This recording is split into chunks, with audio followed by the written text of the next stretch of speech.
साथियों नमस्कार, स्वागत है आप सभी का आपके अपने YouTube चैनल स्वदेशी गुरुकुल में। साथियों मैंने इससे पहले इस फर्स्ट चैप्टर का इससे पहले 3 वीडियो मैं डाल चुका हूं, चैनल के प्लेलिस्ट में जाकर के देख सकते हैं। क्लास 10th के अर्थशास्त्र का पहला चैप्टर का नाम जो कि यहाँ लिखा हुआ है अर्थव्यवस्था और इसके विकास का इतिहास, और ये वीडियो आपका चौथा वीडियो है और आज अंतिम वीडियो हो सकता है। ठीक है, तो वीडियो के अंत तक बने रहें। और इससे पहले अगर आप 3 वीडियो नहीं देखे हैं तो जाके देख लीजिए।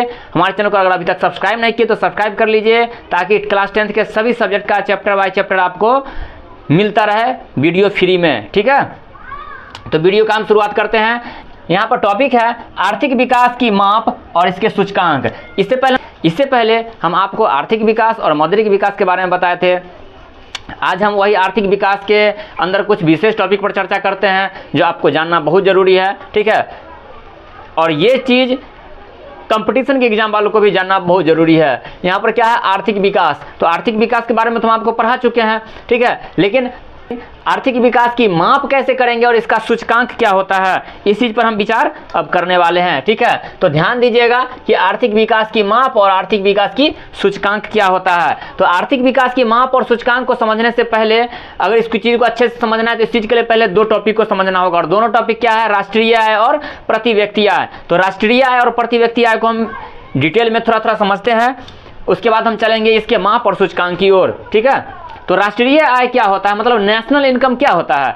तो किसी भी देश के 1 वर्ष की अवधि में, मतलब कुल 1 वर्ष का, और ये हर एक साल निकाला जाता है राष्ट्रीय आय, और वो गिनती 2 साल 3 साल का नहीं होता है, 4 साल 5 साल 10 साल का नहीं होता है, या 2-4 महीना 10 महीने का नहीं होता है, पूरे 1 साल मतलब 12 महीने का ही होता है। ठीक है, तो किसी भी देश की 1 वर्ष की अवधि में उत्पादित सभी प्रकार के वस्तुओं और सेवाओं के किसके सभी प्रकार के वस्तुओं और सेवाओं के मौद्रिक मूल्य के कुल योग को राष्ट्रीय आय कहा जाता है। ध्यान से समझिएगा, फिर से रिपीट कर देते हैं। उत्पादित सभी प्रकार के वस्तुओं और सेवाओं के मौद्रिक मूल्य, मतलब फैक्ट्री में, चाहे वो फैक्ट्री छोटा हो या बड़ा, इससे मतलब नहीं है। सभी प्रकार के फैक्ट्री में जो भी सामान उत्पादित होते हैं उसका कुछ ना कुछ कीमत तय किया जाता है, तो उस कीमत को जोड़ देना है, और साथ ही साथ सेवाओं के भी कीमत को जोड़ देना है। सेवा का मतलब फ्री नहीं समझना है। सेवा का मतलब यहाँ पर होता है वकील का सेवा, पुलिस का सेवा, आर्मी का सेवा, शिक्षक का सेवा, इस तरह से जो भी सेवाएं होते हैं, इंजीनियर का सेवा। ठीक है, तो सभी सेवाओं और सभी वस्तुओं के मौद्रिक मूल्य को क्या कर देना है, जोड़ देना है, मतलब टोटल योग निकालने से राष्ट्रीय आय निकल जाता है। ठीक है, अब देखते हैं प्रति व्यक्ति आय।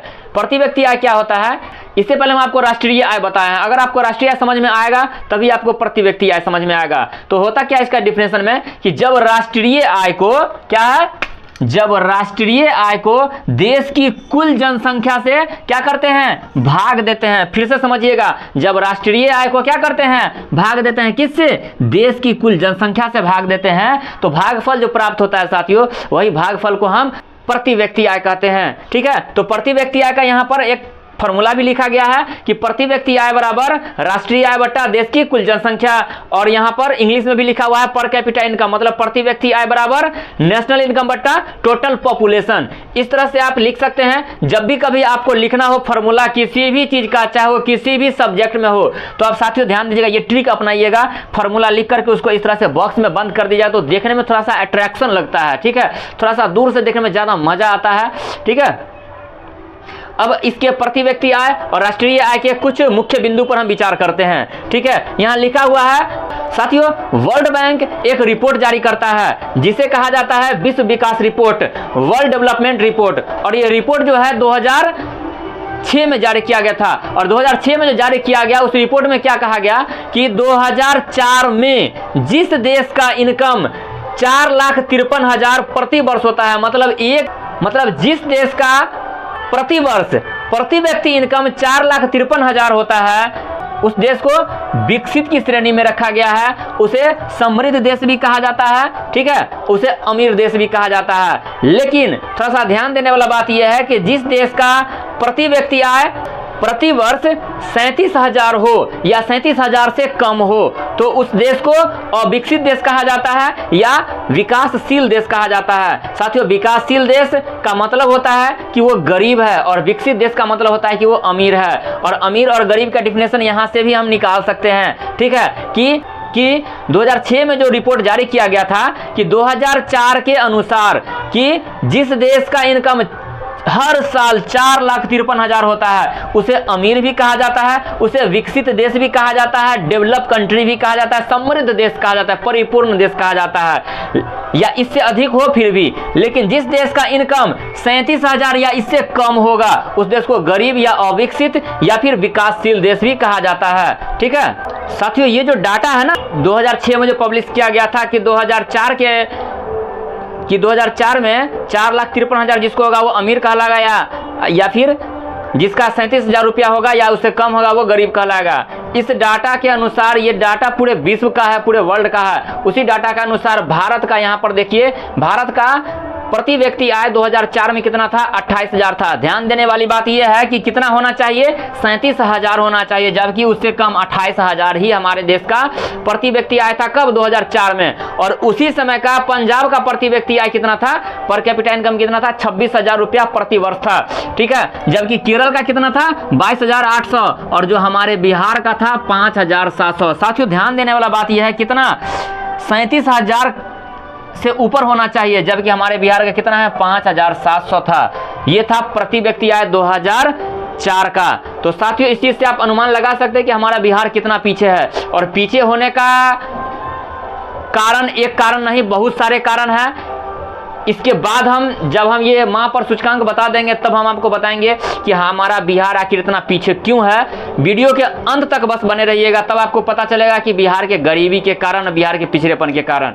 ठीक है, तो अब हम इसके सूचकांक और माप की ओर बढ़ते हैं। ठीक है प्यारे बच्चों, अब देखते हैं मानव विकास के सूचकांक के बारे में। मानव विकास का सूचकांक तो ऐसे 3 स्तर पर निकाला जाता है। लोगों का आयु, कितने वर्षों तक वो जिंदा रहते हैं, लोगों की शिक्षा और लोगों की इनकम के आधार पर निकाला जाता है। लेकिन मेन इसी तीनों को आधार बनाया गया है, लेकिन इसके अंतर्गत और भी कुछ लिया जाता है। ठीक है, जैसे मृत्यु दर, जन्म दर, भोजन, पीने का पानी, पक्का मकान, सड़क, साफ सफाई, रेलवे स्टेशन, बाजार, मॉल, इन सभी चीजों को भी देखा जाता है साथियों। तब निकाला जाता है मानव विकास सूचकांक। आखिर मानव विकास किया कि नहीं किया, कितना किया, नहीं किया, कितने वर्षों तक वे जिंदा रहते हैं, उनका शिक्षा कितना तक हो पा रहा है, शिक्षा में वे लोग कहाँ तक पूर्ति कर पा रहे हैं, और उनका इनकम कितना है, सभी चीज़ों को भी देखा जाता है। ठीक है, चलिए यहाँ पर हम देखते हैं, जिसमें से आपका सब्जेक्टिव भी बन सकता है। अभी तक नहीं पूछा सब्जेक्टिव में, लेकिन ऑब्जेक्टिव में सब चीज़ से भर भर के पूछता है। तो कंटिन्यू बने रहिए। अगर हमारे चैनल को अगर आप अभी तक सब्सक्राइब नहीं किए तो सब्सक्राइब कीजिए और इस वीडियो को अपने स्टेटस में लगाइए। आपके क्लास के जो भी लोग होंगे देखेंगे और सब्सक्राइब करेंगे तो फिर मनोबल बढ़ेगा मेरा। और जब मेरा मनोबल बढ़ता है, जब आप लोग लाइक करते हैं, कमेंट करते हैं और सब्सक्राइब करते हैं, तो मेरा मनोबल बढ़ता है। और जितना अच्छा तरीका से हम पढ़ाते हैं, इससे भी और अच्छा तरीका से हम पढ़ा पाएंगे। ठीक है, तो देखते हैं यहाँ क्या है मानव विकास सूचकांक के बारे में। मतलब इसका इंग्लिश होता है ह्यूमन डेवलपमेंट इंडेक्स, HDI। इसको HDI भी कहा जाता है, मानव विकास सूचकांक को HDI भी कहा जाता है। तो कहा जाता है ये जो HDI जो है ना, संयुक्त राष्ट्र विकास कार्यक्रम के द्वारा प्रकाशित किया जाता है। संयुक्त राष्ट्र विकास कार्यक्रम का इंग्लिश होता है यूनाइटेड नेशन डेवलपमेंट प्रोग्राम। ध्यान दीजिएगा, UNDP के द्वारा प्रकाशित किया जाता है और तैयार किया जाता है। UNDP के द्वारा प्रकाशित मानव विकास रिपोर्ट। मतलब फिर से देखिए, यहाँ पर एक और ऑब्जेक्टिव छुपा हुआ है कि HDR, यहाँ है HDI, यहाँ HDR, ये एक रिपोर्ट है, मानव विकास रिपोर्ट। ये रिपोर्ट भी UNDP के द्वारा ही प्रकाशित किया जाता है। ठीक है, तो ये रिपोर्ट जो है ना, लोगों का शिक्षा स्तर, स्वास्थ्य और लोगों के इनकम के आधार पर, मतलब प्रति व्यक्ति आय के आधार पर ये प्रकाशित किया जाता है। ध्यान दीजिएगा, HDI के 3 सूचक है। जीवन आशा, जीवन आशा को जीवन प्रत्याशा भी कहा जाता है। और जीवन आशा हो या प्रत्याशा, इसका मतलब होता है लोगों का आयु की, लोग कितना साल तक जिंदा रहेंगे। वैसे अभी अनुमानित आयु 50 से 60 साल लगाया गया है, वैसे 60 साल मान के चल सकते हैं। दूसरा है शिक्षा की प्राप्ति। तीसरा है जीवन स्तर, मतलब लोगों का इनकम। साथ ही साथ साफ सफाई, बहुत कुछ देखा जाता है इसके अंतर्गत। ठीक है, चलिए अब इसको फॉर्मूला के थ्रू समझते हैं। मतलब HDI बराबर जीवन आशा प्लस शिक्षा की प्राप्ति प्लस जीवन स्तर, इस तरह से होता है। ठीक है, अब इसको HDI को मापने का दर 0 से 1 है। वैसे 0 से 1 हम ऐसे भी लिख सकते हैं, 0 से 1। अब कहिएगा 0 से 1 कैसे होगा?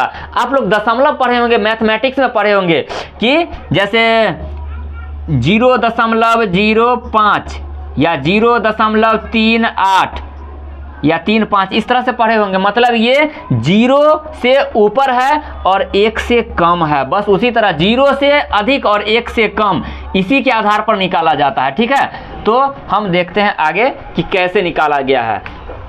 इधर दिया गया है कि यूएनडीपी के द्वारा 2019 के लिए विभिन्न देशों का एचडीआई मूल्य। अब आप लोगों को बताते हैं 2019 का हम क्यों दिए हैं। वैसे आप लोग किसी बुक में 2004 का भी दिया गया है, किसी बुक में 2010 का दिया गया है, और ये प्रत्येक वर्ष प्रकाशित किया जाता है। इस बार 2024 में जो पिछले साल वाला प्रकाशित किया जाएगा, यही मार्च महीने में किया जाएगा, अभी तक नहीं किया गया है। आगे 5-6 दिन में, 10 दिन में आगे, मतलब यही मार्च महीने में कर दिया जाएगा। ठीक है, जो कि अभी तक नहीं दिया गया है।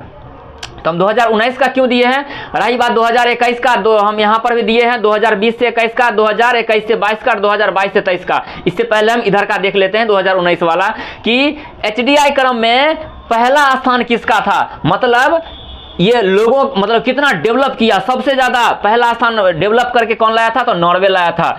दूसरा स्थान कौन लाया था, स्विट्जरलैंड लाया था। और तीसरा स्थान वैसे तो है टोटल कितने, 1 मिनट, वैसे है तो इसमें टोटल 185 देश। ठीक है, और 185 देश में से 185 देश का नाम भी याद रख पाना संभव नहीं है, और उतना लिख पाना भी बोर्ड पर संभव नहीं है, और वैसे भी किसी बुक में नहीं दिया है। ठीक है, तो वैसे मेन जो है, मतलब पहला स्थान दूसरा स्थान किसका है, और हमारे भारत के पड़ोसी का कितना है, उस तरह से दिया है। ठीक है, जैसे देखिए पहला स्थान पर है नॉर्वे। नॉर्वे का मूल्य कितना है, 0.954। अब ये 0.954 ये 1 नहीं है, 1 से कम है। कितना कम है, तो ये लगभग 46, 0.046 कम है। अगर 0.046 जोड़ देंगे तब ये 1 पूरा हो जाएगा। मतलब ये 0 भी नहीं है और 1 भी नहीं है, 0 और 1 के बीच में ही है। बस वही चीज हम यहाँ बताए हैं। ठीक है, अब आपको लगता है समझ में आ गया होगा। ठीक है, अब दूसरा देखते हैं स्विट्जरलैंड है। स्विट्जरलैंड का कितना है, 0. वैसे लाइन दे देते हैं, आपको समझ में आ जाएगा।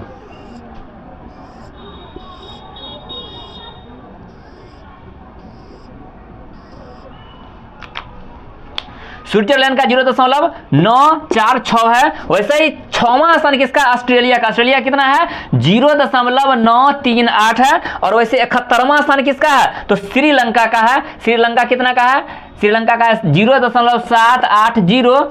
और उसी तरह से 85वां, मतलब 85वां स्थान किसका है, तो चाइना का है। मतलब भारत से ऊपर चाइना चल रहा है, जिसका मूल्य कितना है, 0.758 है। ठीक है, और उसके बाद हमारे भारत का क्या है, 129वां स्थान है। मतलब 185 देश में से 129वां स्थान पर हमारा भारत आता है, और पहला स्थान पर नॉर्वे आता है। मतलब नॉर्वे के लोग ज्यादा हेल्दी होते हैं, ज्यादा दिन तक जिंदा रहते हैं, ज्यादा पढ़ाई लिखाई करते हैं, और उनका मतलब इन तीनों के तीनों कंप्लीट है, एकदम हाई लेवल पर चल रहा है इस तरह से। तो हमारे भारत का मूल्य कितना है, 0.647 है।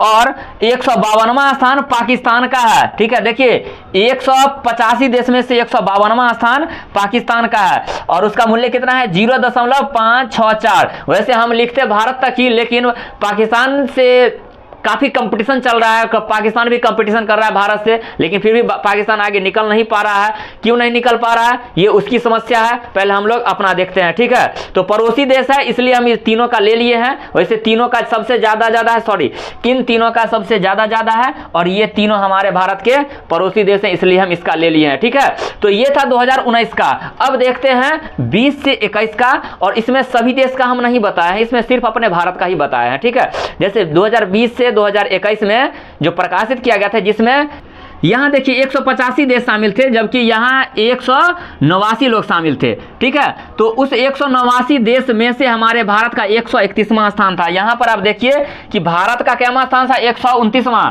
उससे घट गया, अब आ गया 131वां। ठीक है, जिसमें एचडीआई मूल्य भी घट गया है, तो 0.645 पर आ गया है। ठीक है, अब 2021 से 2022 वाला देखते हैं, कोरोना के टाइम में, जिसमें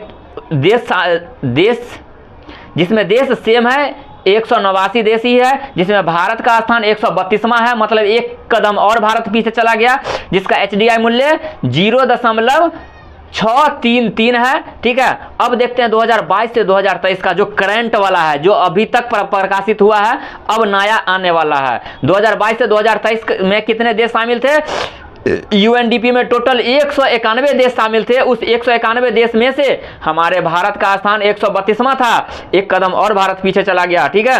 और 132वां स्थान में बस, जब स्थान 132वां है तो इसका मूल्य भी 0.63, यहाँ भी 0.63 था, ठीक है।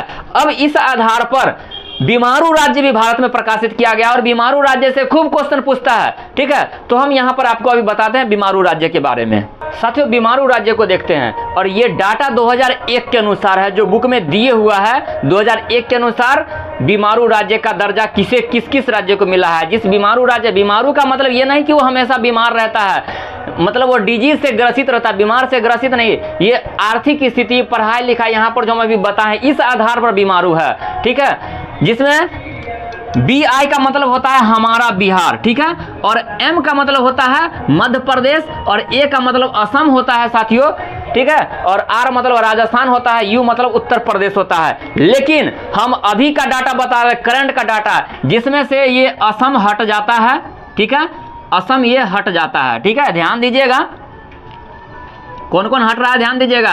ये ए के जगह पर यहाँ ये ए यहाँ आ जाता है, जो कि मध्य प्रदेश में गिनती होता है, असम हट जाता है, ठीक है। कंफ्यूज मत नहीं होना है, क्योंकि बुक में दोनों चीज दिए हुआ है। 2001 वाला भी दिया हुआ है, जो ए से असम होता था, अब असम हट गया। क्यों? क्योंकि अब असम को भारत सरकार ने विशेष राज्य का दर्जा दे दिया है, और यू भी हट जाता है उत्तर प्रदेश, और ये यू में उत्तर प्रदेश का जगह पर उड़ीसा आ जाता है, ठीक है। तो उड़ीसा हम आपको यहाँ पर लिख देते हैं, ठीक है। तो ये आप देख लीजिए, अब चेंज हो गया नया वाला में। उत्तर प्रदेश क्यों हट गया? क्योंकि उत्तर प्रदेश में योगी आदित्यनाथ आकर के कुछ बहुत हद तक सुधार किए हैं, चाहे वो आतंकी व्यवस्था हो, चाहे वो बीमारी हो, या फिर लोगों के, गरीब लोगों का जीवन स्तर ऊंचा उठाना हो, उन सब चीज़ों में बहुत सारा सुधार आया है। और फैक्ट्री भी वहाँ काफ़ी हद तक बना है, रोजगार भी काफ़ी हद तक कंट्रोल हुआ है, जिसमें बिहार है ही, मध्य प्रदेश अभी भी है, राजस्थान अभी भी है। बस ये जो असम था वो हट गया है, और उत्तर प्रदेश पहले था, अब उत्तर प्रदेश का जगह उड़ीसा भी गरीबी में आ रहा है, बीमारू में आ रहा है साथियों, ठीक है। अब इन सभी को अब हम हटाते हैं, यहां से मिटाते हैं। अब आपको बताएंगे बिहार के गरीबी के कारण, और ये साथियों इंपॉर्टेंट नहीं, हद से ज्यादा इंपॉर्टेंट है। बिहार के गरीबी के कारण एग्जाम में पूछता है, उसके जगह पर पूछ देगा बिहार के पिछड़ेपन के कारण, तो दोनों सेम चीज है, और बिहार के पिछड़ेपन को दूर करने का उपाय। तो चलिए अब हम इसको हटाते हैं। इस वीडियो में हम बताने वाले हैं गरीबी के कारण, मतलब पिछड़ेपन के कारण, चाहे वो किसी भी राज्य का हो, चाहे वो भारत का ही क्यों ना हो, चाहे वो पूरे विश्व का ही क्यों ना हो साथियों, ये हम टोटल 14 कारण निकाल के लाए हैं। 14 मतलब 14 कारण लेकर आए हैं गरीबी का कारण, ठीक है। एक एक करके देखिएगा, बहुत मजा आने वाला है साथियों। इस वीडियो में बहुत ही हद से ज्यादा मजा आने वाला है, सिर्फ अंत तक बने रहिएगा। और अगर वीडियो अच्छा लगे अंत में, तो आप हमें लाइक जरूर कीजिएगा, ठीक है। और कमेंट में बताइएगा कि 14 गो में से सबसे ज्यादा कौन सा कारण है जिसके कारण गरीबी हो रहा है, कमेंट में जरूर बताइएगा। 14 में से कोई ना कोई एक या दो बताइएगा कमेंट में, जो सबसे ज्यादा कारण होगा गरीबी का, ठीक है। जिसमें पहला है तेजी से बढ़ती हुई जनसंख्या, ठीक है। तो तेजी से बढ़ती हुई जनसंख्या में क्या होता है साथियों, इसमें होता क्या है ना, तेजी से जब जनसंख्या बढ़ जाता है तो लोग अपने खर्च को उठा नहीं पाते हैं, उतना जितना कमाते नहीं उससे ज्यादा बच्चे पैदा कर लेते हैं, और कहते हैं क्या कि बच्चा पैदा करना ऊपर वाले के हाथ में है। अब आप ही लोग बताइए कि बच्चा पैदा करने के लिए ऊपर वाले आते हैं, शादी के बाद पति पत्नी के जगह पर बच्चा पैदा करने के लिए ऊपर वाले आते हैं। अब ऊपर वाले में कौन आते हैं आप लोगों को पता होगा, ठीक है। थोड़ा सोचिए कि करते खुद हैं पति पत्नी मिल के, और नाम लगाते हैं ऊपर वाले का कि ऊपर वाले बच्चा पैदा किए हैं। अब बताइए, ऊपर वाले बच्चा तो पैदा कर दिए आके, फिर अपने कहाँ गए थे जब ऊपर वाले को आना पड़ा नीचे बच्चा पैदा करने के लिए, ठीक है। जब ऊपर वाले बच्चा पैदा कर ही दिए हैं तो रोजगार भी कहते ना ऊपर वाले को ही दे देने के लिए, कपड़ा लत्ता भी बोलते ऊपर वाले को दे देने के लिए, पढ़ाई लिखाई का खर्चा भी बोलते ऊपर वाले को दे देने के लिए। फिर आप सरकार से क्यों मांगते हैं रोजगार, सरकार से क्यों मांगते हैं अपना हक अधिकार, जब बच्चा ऊपर वाला पैदा किया है? तो जब लोग ऐसा बोलते हैं ना कि ऊपर वाले बच्चा पैदा किए हैं, ऊपर वाले के हाथ में ये सब चीज है, तो बहुत गुस्सा आता है। और वही गुस्सा हम अभी आप लोग के सामने दिखा रहे हैं। और माफ कीजिएगा, हम गुस्सा आप लोग के ऊपर दिखा नहीं रहे हैं, उनके ऊपर दिखा रहे हैं जो लोग बच्चा पैदा करते समय अधिक से अधिक बच्चा पैदा करते हैं और बोलते हैं कि बच्चा पैदा करना ऊपर वाले के हाथ में है, ठीक है। साथियों इसको कंट्रोल करने का एक नहीं अनेकों उपाय है। क्या खुद पर कंट्रोल नहीं कर सकते हैं? क्या खुद आत्मसंयम नहीं है? नहीं है तो ऐसा खाना क्यों खाते हैं आप जो आपको खुद पर कंट्रोल नहीं है? और सारा चीज में तो कंट्रोल हो जाता है, बच्चा पैदा करते समय कंट्रोल नहीं होता है। एक उपाय बताए। दूसरा उपाय, आप कंडोम का यूज नहीं कर सकते हैं, लाज लगता है डॉक्टर की दुकान में जाने में, बच्चा पैदा करते जाते हैं। तीसरा उपाय, आप दवा यूज नहीं कर सकते हैं। एका पर एक उपाय है और नाम लगाते हैं कि ऊपर वाले के हाथ में है। चलिए दूसरा देखते हैं कि गरीबी का कारण क्या है। शिक्षा का अभाव। देख लीजिए, शिक्षा का अभाव क्यों नहीं होगा? कमाइएगा 500 रुपया, अब बच्चा पैदा करके रखिएगा 11 गो, इंडिया का टीम बना के रखिएगा, तो कहां से पूर्ति होगा? शिक्षा का पढ़ाई, शिक्षा के लिए पूर्ति कहां से होगा? और अगला है शिक्षा व्यवस्था में गड़बड़ी। देख लीजिए, सरकार भी गड़बड़ कर रहा है। सरकार का शिक्षा व्यवस्था ही ऐसा है कि जो हमारे जीवन में काम आता ही नहीं है। आप लोग को भी पता होगा, आपके गार्जियन को भी पता होगा, आपके भैया भाभी दीदी को भी पता होगा कि जो हम लोग आज तक पढ़ाई किए वो हमारे जीवन में काम आता है। कभी काम नहीं आता है। जब पढ़ाई छूटता है ना, तब कैसा भी काम करने जाते हैं, चाहे वो सरकारी नौकरी करने जाए चाहे प्राइवेट नौकरी करने जाए, वहां पर हमारा ये शिक्षा व्यवस्था काम नहीं आता है। देख लीजिए, जापान में देखिए, चाइना में देखिए, वहां के बच्चा सबको सिलेबस में डाला जाता है टेक्निकल चीज, वहां पर फैक्ट्री में काम दिया जाता है, वह उसके सिलेबस का हिस्सा होता है, ताकि वो पढ़ाई करते करते अपना पढ़ाई का कुछ खर्चा भी निकाल लेता है और साथ ही साथ अपना काम भी करना सीख जाता है। जब उसका पढ़ाई खत्म होता है तब फिर उसको काम के लिए भटकना नहीं पड़ता है, कहीं ना कहीं कोई ना कोई काम करता है। ठीक है, शिक्षा व्यवस्था गड़बड़ हो चुका है। अगला है बाढ़ और सुखाड़ की समस्या। जब बाढ़ आता है ना तो पूरा घर दह जाता है, पूरा फसल बर्बाद हो जाता है, तो फिर विकास कहां से करेगा? ठीक है, इसका उपाय है, बाढ़ नियंत्रण का उपाय है, सरकार को बराबर नाला साफ कराते रहना चाहिए, मजबूत बांध बनाना चाहिए, बाढ़ नियंत्रण हो जाएगा। ठीक है, नाला हो या फिर नदी को भी, नदी के बीच में जो गाद जम जाता है, मिट्टी जंगल जम जाता है, उसको भी साफ कराने से पानी पास होने का रास्ता निकल जाएगा। ठीक है, तो फिर बाढ़ कंट्रोल होगा। सुखाड़ की समस्या, सुखाड़ जब आता है, वर्षा बहुत दिन तक नहीं होता है, तो फिर क्या, फसलें सूख जाता है, फिर खेती कहां से होगा? फिर हम लोग खाएंगे क्या? तो गरीबी तो आएगा ही। अगला है उद्योग का पिछड़ापन या कारखाना का, उद्योग का मतलब कारखाना होता है, का पिछड़ापन मतलब उद्योगीकरण होगा तभी तो लोगों को रोजगार मिलेगा। उद्योगीकरण होगा तो ज्यादा से ज्यादा सामान तैयार होगा, उसमें लोगों को रोजगार मिलेगा, ज्यादा से ज्यादा सामान तैयार होगा तो लोगों को सस्ता सामान भी मिलेगा। तो पिछड़ा, जब उद्योगी नहीं रहेगा तो पिछड़ापन रहेगा नहीं। सबसे ज्यादा उद्योग पिछड़ापन तो बिहार में है। जब से राजनीतिक कारण से बिहार झारखंड का विभाजन हुआ है 2000 ईस्वी में, आप लोग बताइएगा 2000 में हमारे बिहार के अंदर किसका सरकार बना था? जिसका सरकार बना था ना, वही झारखंड मुक्ति मोर्चा पार्टी से झगड़ा करके गठबंधन को तोड़ा और बिहार झारखंड का विभाजन किया। वही विभाजन में बिहार का सारा फैक्ट्री और बिहार का सारा खनिज, जो भी लोहा और कोयला था, सारा का सारा चला गया झारखंड के हिस्से में।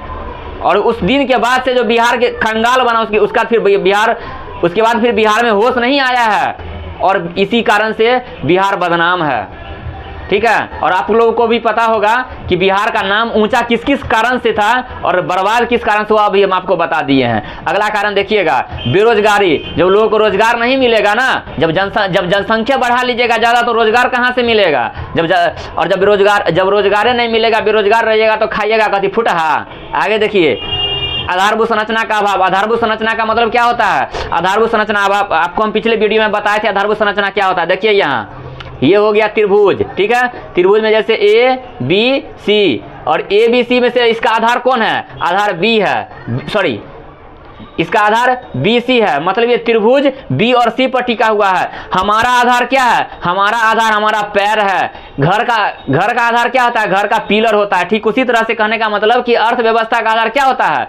जिस पर अर्थव्यवस्था टिका होता है। जैसे सड़क अच्छी होनी चाहिए, स्कूल होना चाहिए, कॉलेज होना चाहिए, बिजली का व्यवस्था कंटिन्यू होना चाहिए, तब उसके बाद औद्योगिकरण होना चाहिए, तब होता है आधारभूत संरचना मजबूत। और जब ये सब चीज नहीं रहेगा तो पिछड़ापन तो होगा ही। अगला देखते हैं, देश में विदेशियों का शासन व्यवस्था यहाँ था। जब विदेशी आया यहाँ, आज से नहीं, आज से 1000 वर्ष पहले से विदेशी भारत में आकर के लूट भी रहा और यहाँ शासन भी कर रहा है। तो लूट के सारा संपत्ति ले गया, हम लोग को यहाँ होश होने ही नहीं दिया, तो फिर हम लोग कहाँ से विकास करेंगे? ठीक है, आगे देखते हैं, अर्थव्यवस्था का कृषि पर निर्भर होना, मतलब देश का अर्थव्यवस्था कृषि पर निर्भर, लोगों का रोजगार भी कृषि पर निर्भर। कृषि पहले से पिछड़ा हुआ है बाढ़ के कारण, सुखाड़ के कारण, तो फिर कहां से विकास होगा? कृषि के अलावा लोगों को अन्य रोजगार भी करना चाहिए, जैसे कोचिंग खोलना चाहिए, स्कूल खोलना चाहिए, या इसके अलावा रंग बिरंग का कृषि से जुड़ा हुआ जैसे गाय भैंस पालना चाहिए, दूध बेचने वाला काम करना चाहिए, या रंग बिरंग के बहुत सारा फैक्ट्री खोलना चाहिए। बहुत सारा काम है, खेती के अलावा रंग बिरंग के काम है वो करना चाहिए, लेकिन लोग निर्भर है तो बस कृषि पर निर्भर है, खेती पर निर्भर है। बस यही कारण से भी हमारा बिहार या हमारा देश पिछड़ा है। ठीक है, अगला देखते हैं कृषि का पिछड़ापन। कृषि का पिछड़ापन क्यों नहीं होगा?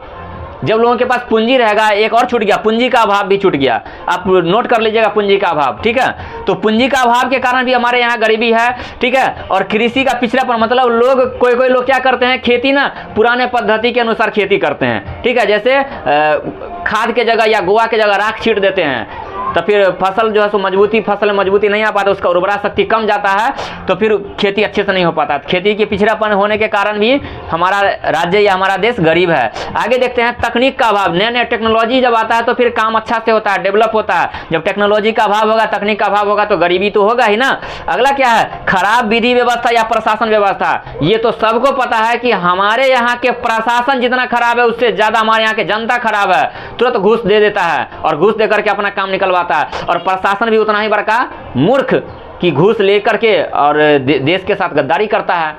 ठीक है, तो अगर ईमानदारी से काम करे तो फिर काहे देश विकास करेगा। प्रशासन के कारण भी हमारा देश बहुत पीछे जा चुका है। अगला क्या है, ईमानदार नेता का अभाव। ये तो महा बेकार है।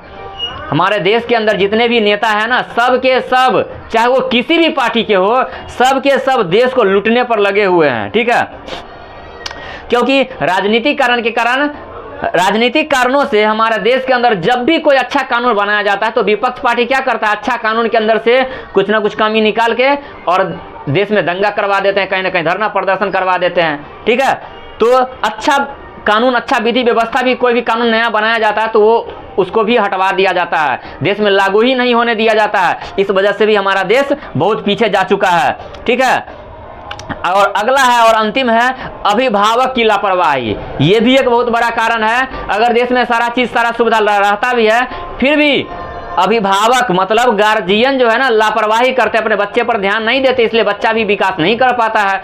हम आपको एक एग्जांपल देते हैं, हम अपने क्षेत्र का। एक ऐसा घर है, जब हमारे यहाँ के सरकार, देश के सरकारी स्कूल के बच्चे को पैसा देते हैं कपड़ा खरीदने के लिए, बुक के लिए पैसा देते हैं, और उस घर के गार्जियन क्या करते हैं पता है, एक घर के गार्जियन क्या करते हैं पता है, कि उस सरकारी पैसा से समूह भर लेते हैं, जाकर के कर्ज सधा लेते हैं, और वो अपने बच्चे को अच्छे से पढ़ाते लिखाते नहीं है, ना कॉपी किताब देते हैं, ना कहीं ट्यूशन पढ़वाते हैं, कहीं नहीं करते हैं। अब बताइए उस बच्चे का भविष्य क्या होगा।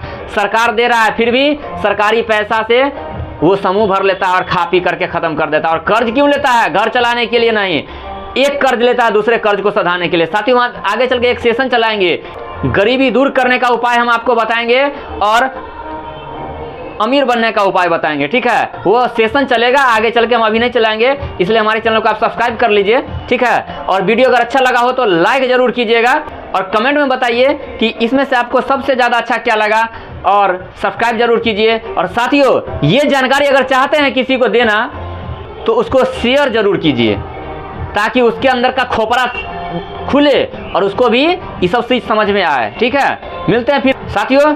अब हम इधर बताएंगे, इधर जगह खाली, इधर बताएंगे यही गरीबी दूर करने का उपाय, क्योंकि एग्जाम में ये भी पूछता है गरीबी दूर करने का उपाय। ठीक है, तो इसको हम यहाँ पर एक लाइन डाल देते हैं, और इस लाइन के इधर आपको हम बता देंगे गरीबी दूर करने का उपाय।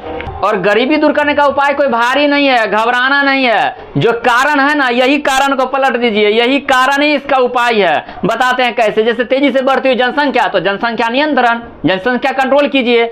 शिक्षा का अभाव, तो शिक्षा में विकास कीजिए, शिक्षा पढ़ाई लिखाई कीजिए, तब गरीबी दूर हो सकता है।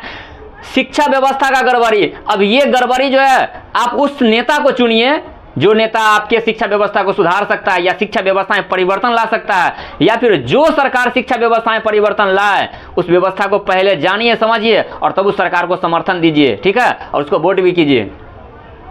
जैसे बाढ़ और सुखाड़ की समस्या, तो बाढ़ से बचने का उपाय लगाना चाहिए। तो इस तरह से उपाय है, चलिए हम आपको इधर बताते हैं। ठीक है साथियों, बिहार के पिछड़ेपन के कारण तो बता दिए हैं, अब बताते हैं बिहार के पिछड़ेपन को दूर करने का उपाय। तो वीडियो के अंत तक बने रहिए, और इसका दीर्घसूत्री कैसे बनाया जाता है इसका भी हम वीडियो बना करके डाल देंगे, आप जाकर के देख लीजिएगा मेरे चैनल पर। लेकिन देख तभी पाइएगा जब आप हमारे चैनल को सब्सक्राइब कीजिएगा। ठीक है, तो इसको दीर्घोत्तरीय कैसे बनाया जाता है वो भी हम बता देंगे, ठीक है। तो अब पहले देखते हैं कि पिछड़ेपन को दूर करने का क्या क्या उपाय है। पहला है जनसंख्या नियंत्रण। हम अभी तुरंत बताया ना कि इसका उल्टा, जनसंख्या बढ़ रहा है तो जनसंख्या कम कीजिए। तो कम करने का उपाय क्या है कि बच्चों को कम से कम जन्म देना है, 1 से 2, 3 नहीं होना चाहिए, 2 ही काफ़ी है, ठीक है।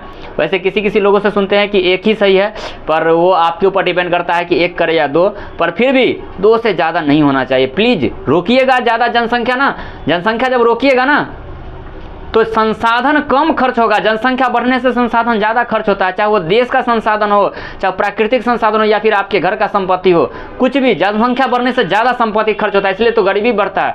दूसरा है शिक्षा का विकास करना है, और शिक्षा का विकास शिक्षा के विकास पर सरकार को भी ध्यान देना होगा, आपको भी ध्यान देना होगा, और आपके गार्जियन को भी ध्यान देना होगा, ठीक है। अगला है स्वरोजगार। स्वरोजगार का मतलब क्या होता है? अपना रोजगार, खुद का।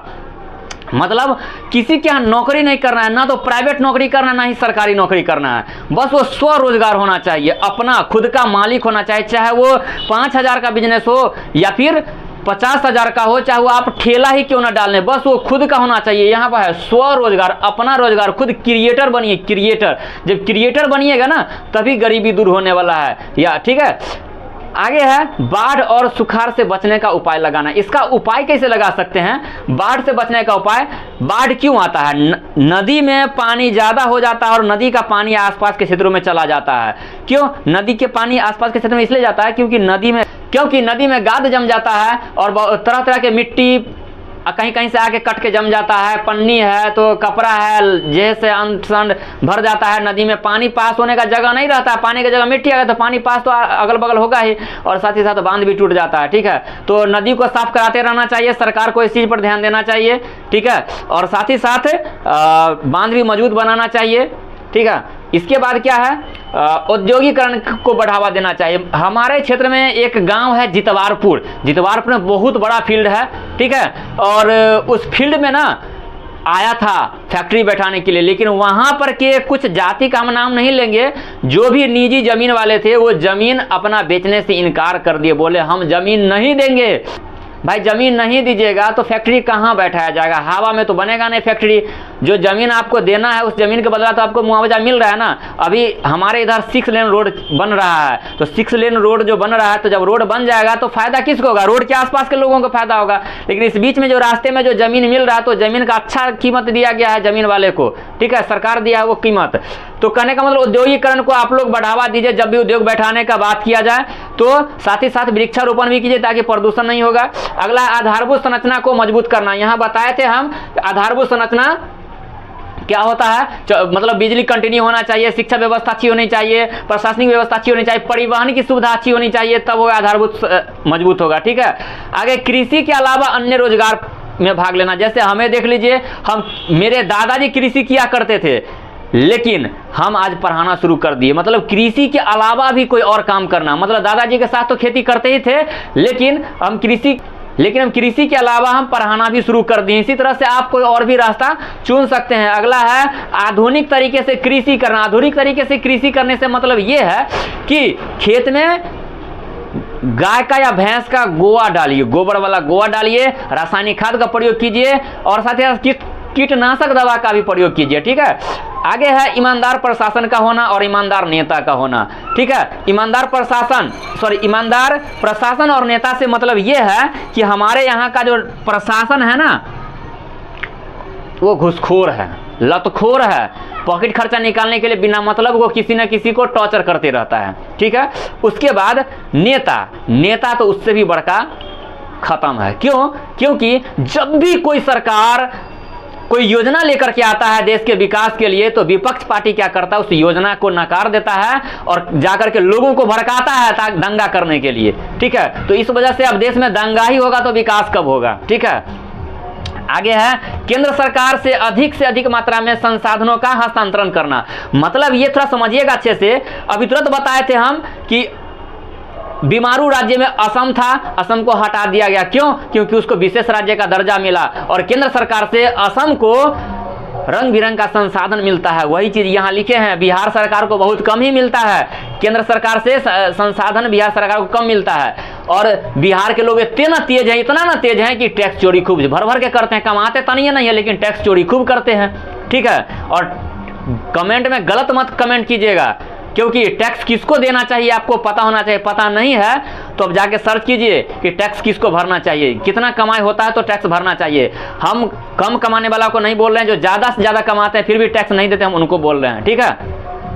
अगला है लापरवाही दूर करना। लापरवाही में क्या होता है कि लोग आज का काम कल पर टाल देते हैं, ठीक है। जैसे आपको पता होना चाहिए, अभी देख लीजिए हमारे घड़ी में कितना बज रहा है, 10:30 बज रहा है, और इस टाइम में हम आपके लिए वीडियो बना रहे हैं और अभी से बैठ के वीडियो एडिट करेंगे तब आपको वीडियो देंगे। साथियों हम इतना मेहनत करते हैं आप लोग के लिए, आप लोग वीडियो देख लेते हैं लेकिन लाइक नहीं करते हैं। जब लाइक कीजिएगा ना, जब लाइक करते हैं ना तो हमारे अंदर एक मोटिवेशन आता है और मन करता है कि हम और अच्छा वीडियो बनाएं। और जब लाइक नहीं करते हैं तो फिर वीडियो बनाने में मन नहीं लगता है। हम चाहते हैं कि आप लोग को फ्री में पढ़ाएं वीडियो के माध्यम से, लेकिन आप लोग लाइक कर कीजिए और कमेंट में बताइए कि वीडियो कितना अच्छा लगा, ठीक है। इस उपाय में से सबसे अच्छा उपाय क्या लगा ये भी आप कमेंट में बताइए हमें, ठीक है। और वीडियो को सब्सक्राइब जरूर कीजिए और अपने दोस्तों से भी करवाइए, ठीक है। यहाँ पर क्या है, नरेगा और मनरेगा। नरेगा मनरेगा के बारे में हम आपको बताते हैं कि ये गरीबी दूर करने का उपाय सरकार के द्वारा लाया गया था। रोजगार मतलब एक साल में, मतलब 365 दिन में कम से कम 100 दिन, 365 दिन में 100 दिन रोजगार देने का बात था, ठीक है। नरेगा जो है ये रोजगार वाला बात, ये सरकार के द्वारा रोजगार देने वाला सिस्टम है, ठीक है। इसका नाम बदल करके मनरेगा कर दिया गया है, एम लगा दिया गया है। अब आप कमेंट में बताइए कि नरेगा या मनरेगा का फुल फॉर्म क्या होता है, कमेंट में आप लिख के बताइए, ठीक है। तो साथियों वीडियो कैसा लगा आप लोग को,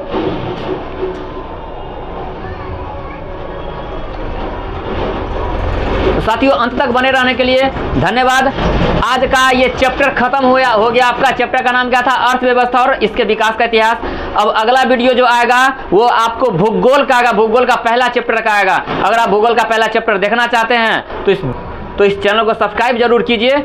और हम आपको अगले वीडियो में बता देंगे कि इसको दीर्घोत्तरीय में कैसे बनाएंगे। तो लघुत्तरीय में पूछेगा तो आप बता दीजिएगा, लेकिन जब दीर्घोत्तरीय में पूछेगा तो कैसे बताए, दीर्घोत्तरीय बनाने का तरीका हम आपको सिखाएंगे, ठीक है। तब तक के लिए धन्यवाद, मिलते हैं फिर से अगले वीडियो में।